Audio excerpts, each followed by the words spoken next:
FIFA world cup 2022 host करके Qatar ने खुद को एक टूरिस्ट और बिजनेस डेस्टिनेशन की तरह स्थापित करके खुद को अपने राइवल दुबई के बराबर खड़ा करने की कोशिश की है। 2010 में जब ये घोषणा हुई कि 2022 का फीफा वर्ल्ड कप कतर में होगा, तो ज्यादातर फुटबॉल फैंस के लिए इसे दुनिया के मैप पर खोजना भी मुश्किल था। लेकिन आखिरकार कतर ने थोड़ी बहुत कंट्रोवर्सी के बाद दुनिया का सबसे बड़ा इवेंट होस्ट किया और वर्ल्ड कप फाइनल के एक ऐसे मैच को भी होस्ट किया जिसे इस प्लेनेट की आधी आबादी ने देखा। करोड़ों लोगों ने इस वर्ल्ड कप को एंजॉय किया, लेकिन क्या ये इवेंट कतर के लिए भी उतना सफल हो पाएगा? फुटबॉल वर्ल्ड कप होस्ट करने के लिए सबसे बड़ी जरूरत होती है अल्ट्रा मॉडर्न फुटबॉल स्टेडियम की, और कतर इन स्टेडियम को बनाने में पिछले 12 सालों से लगा हुआ था। फीफा वर्ल्ड कप की पूरी तैयारी में इतने सालों में कतर ने 22,000 करोड़ डॉलर खर्च कर दिए हैं। वहीं 7 वर्ल्ड क्लास स्टेडियम को बनाने में और एक स्टेडियम को रिनोवेट करने में कतर ने 650 करोड़ डॉलर खर्च कर दिए। सिर्फ पैसा ही नहीं, बल्कि हजारों माइग्रेंट वर्कर्स ने भी कतर की गर्मी और बुरी वर्किंग कंडीशन में इन स्टेडियम को बनाते हुए अपनी जान गंवाई है। अब फीफा वर्ल्ड कप तो खत्म हो चुका है और दुनिया के इस सबसे बड़े इवेंट में अर्जेंटीना ने फ्रांस को हराकर जीत हासिल की है। 7 लाख से ज्यादा football fans FIFA world cup को देखकर अपने घरों की ओर वापस लौट चुके हैं। इसके साथ ही बड़ी संख्या में माइग्रेंट वर्कर्स भी अब वापस लौटने लगे हैं, जिनके पास फुटबॉल स्टेडियम को बनाने की जिम्मेदारी थी। पर अब फीफा वर्ल्ड कप को खत्म होने के बाद सबसे बड़ा सवाल ये उठ रहा है कि अरबों रुपए खर्च करके जो स्टेडियम बनाए गए हैं, उनका क्या होगा?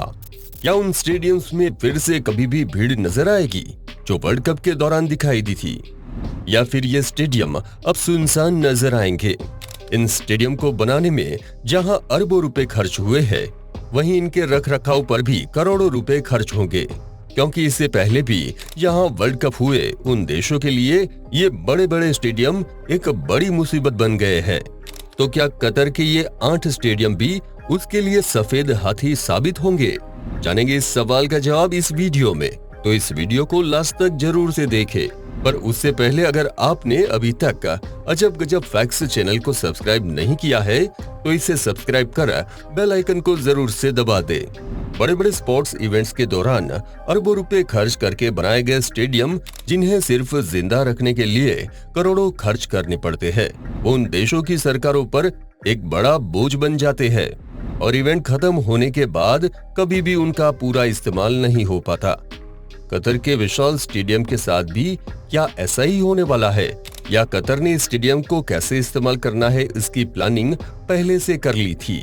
कतर में बनाए गए सभी स्टेडियम की टोटल सीटिंग कैपेसिटी 4,26,000 थी, जो कि कतर के नेटिव सिटीजन की जनसंख्या से 1 लाख ज्यादा है। अब आप सोच रहे होंगे कि क्या कतर की जनसंख्या इतनी कम है? जी हाँ, कतर के नेटिव सिटीजन्स की जनसंख्या इतनी ही है। इसके अलावा कतर में जो भी पॉपुलेशन है वो वहाँ बाहर से काम करने आए लोगों की है। कतर के लिए ये स्टेडियम इसलिए भी समस्या है क्योंकि कतर के पास फुटबॉल की कोई वर्ल्ड क्लास टीम नहीं है और दूसरे खेलों में भी कतर इतना आगे नहीं है। तो इतना पैसा खर्च करके कतर ने जो स्टेडियम बनाए हैं, उनका वो क्या करेगा, ये एक बड़ा सवाल था। कतर ही नहीं, बल्कि इससे पहले भी जिन देशों में वर्ल्ड कप हुए हैं, वहां भी कुछ ऐसा ही हुआ।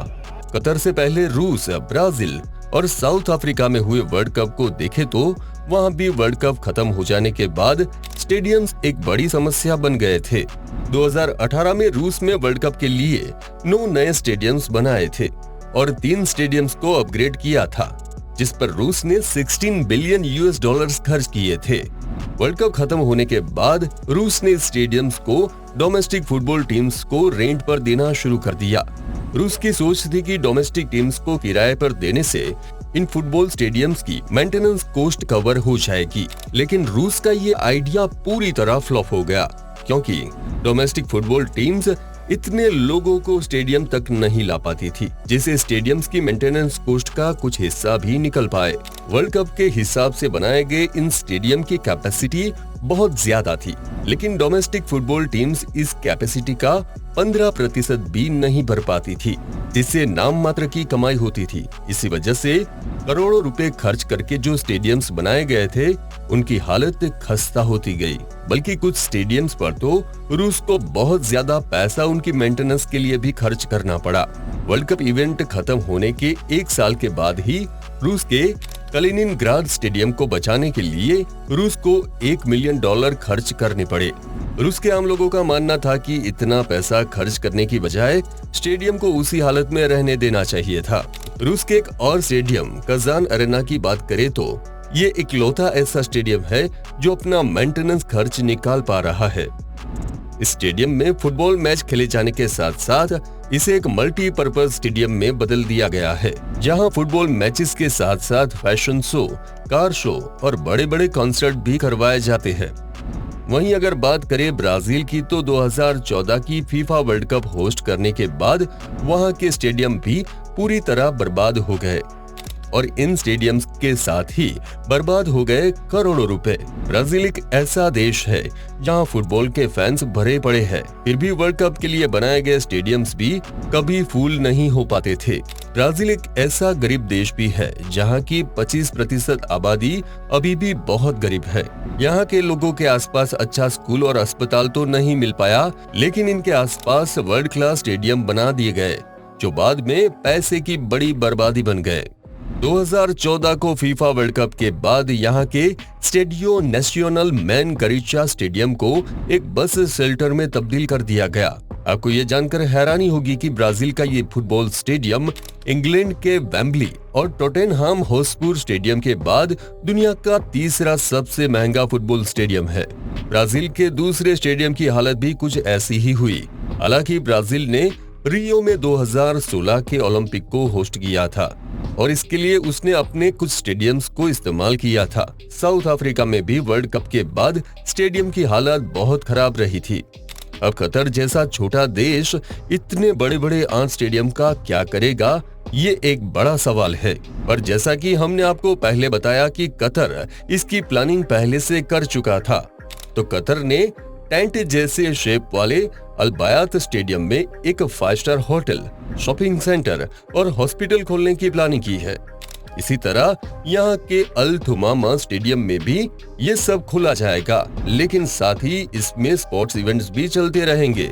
फीफा वर्ल्ड कप होस्ट करने वाला एक प्रसिद्ध स्टेडियम 974 पूरी तरह से गायब कर दिया जाएगा।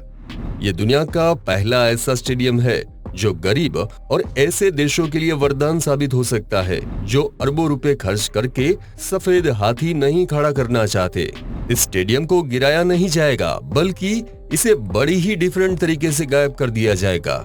असल में इस स्टेडियम को 974 रिसाइकल्ड शिपिंग कंटेनर से बनाया गया था, इसीलिए इसका नाम भी 974 रखा गया। और 974 शिपिंग कंटेनर्स का इस्तेमाल करने के पीछे भी एक कारण है, और वो ये कि ये नंबर कतार का इंटरनेशनल डायलिंग कोड है। इस स्टेडियम को डिसमेंटल करके कहीं भी ले जाया जा सकता है, जिसे बहुत ज्यादा खर्चा बचाया जा सकता है। कतर की प्लानिंग है कि आगे जिस भी देश को इस तरह के स्टेडियम की जरूरत होगी, वो इस स्टेडियम को वहां पहुंचा देगा।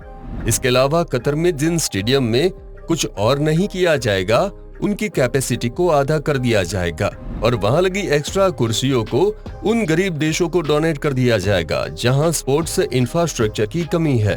ये उम्मीद की जा रही है कि फीफा वर्ल्ड कप के बाद कतर में भी फुटबॉल का क्रेज बढ़ेगा और जहां पहले कतार स्टार लीग सिर्फ 1500 के करीब क्राउड को ही अट्रैक्ट कर पाती है, वहां अब इस लीग से मैचेस में क्राउड बढ़ेगा।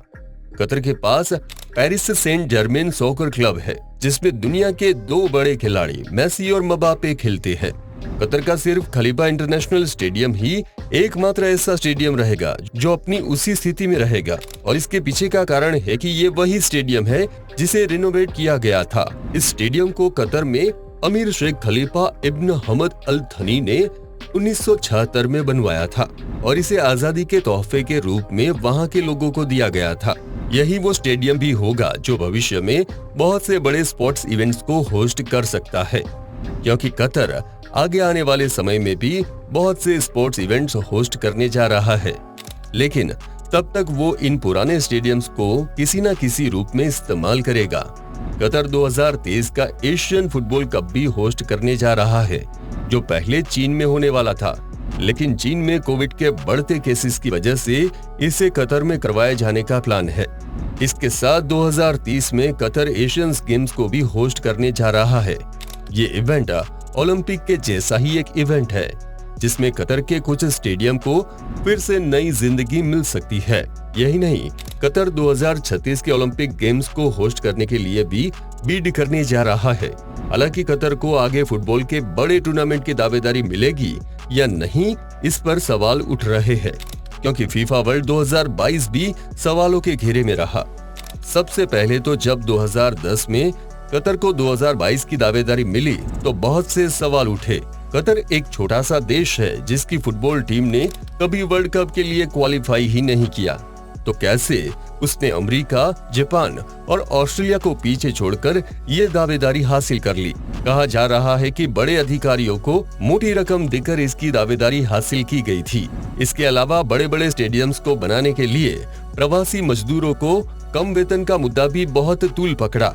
साथ ही मुश्किल हालातों और अच्छी सुविधाएं नहीं मिलने से हजारों मजदूरों की मौत ने भी बहुत बवाल खड़ा कर दिया था। वर्ल्ड कप के दौरान अल्कोहल की खरीद पर लगा बैन भी एक बड़ा मुद्दा बन गया था। इन सब के बाद फीफा वर्ल्ड कप 2022 एक अच्छा टूर्नामेंट रहा और उम्मीद की जा रही है कि कतर ने अरबों रुपए लगाकर जो स्टेडियम बनाए हैं वो उनका आगे भी इस्तेमाल करता रहेगा।